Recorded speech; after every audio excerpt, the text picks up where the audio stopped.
सिर्फ ये फरमाइएगा कि ज़ाहिर बहुत लंबी डिबेट है, इस पर हम बहुत अरसे से देख भी रहे थे, हालात पर बात कर रहे थे, लेकिन आज के सिनारियो में स्ट्रेट क्वेश्चन सारे लोग यही कर रहे हैं, इजराइल ईरान कि ये जंग जो इस वक्त शुरू है, ये क्या असर या क्या नतीजा निकाल सकती है? फवाद, देखिए जनाब, बात यह है कि इसका अगर आप बैकग्राउंड थोड़ा सा देखें ना, तो ये जंग का तीसरा मरहला है। ऑलराइट, सबसे पहला जो मरहला था उसमें इजराइल ने, जो सलमानी साहब थे, जो कमांडर थे ईरान के अरब में, उनको जो है वो ड्रोन से जो है वो हलाक किया था, शहीद किया था। उसके बाद दूसरे नंबर के ऊपर आके उन्होंने हमास को टारगेट किया।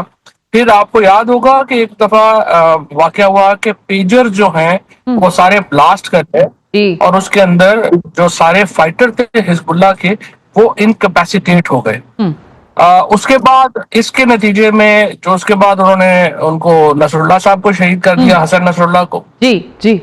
उसके बाद लेबनान के अंदर रजीम की चेंज हो गई, उसके बाद सीरिया में रजीम की चेंज हो गई और उनको बशर अल असद को जो है वो छोड़ के रशिया जाना पड़ा। ठीक हो गया। अब इसके बाद तमाम जो इजराइल के इर्द गिर्द जो ईरान की ताकत थी वो इन इकदामात में बिल्कुल मिनिमाइज हो गई और ईरान इजराइल को कोई खास जवाब दे नहीं सका इस सारे मामले में।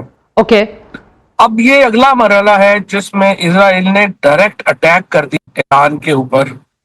और सच्ची बात यह है कि अब मुझे नहीं लगता कि विद जो पास्ट ईरान की जो प्रॉक्सीज कह लें आप, या जो इजराइल के इर्द गिर्द जो ईरान की दफाई पोजीशंस थी, ऑफेंसिव पोजीशंस थी, वो चूंकि खत्म हो चुकी हैं, तो ये बड़ा मुश्किल है अब ईरान के लिए कि वो इजराइल को कोई बड़ा जवाब दे सके।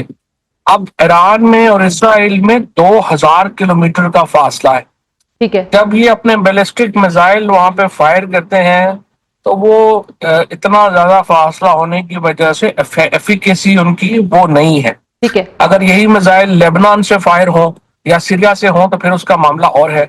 अब देखिए ना, इजराइल के लिए ईरान का फासला ज्यादा नहीं है, ईरान के लिए इजराइल का फासला जो है वो बड़ा ज्यादा है। और ये जो स्ट्रेटेजिक डेप्थ है, ये इजराइल ने पिछले एक पूरे साल में लगा के ये क्रिएट की है और अनफॉर्चुनेटली ईरान ने उसको उसका इफेक्टिव जवाब उस वक्त जो है वो नहीं दिया।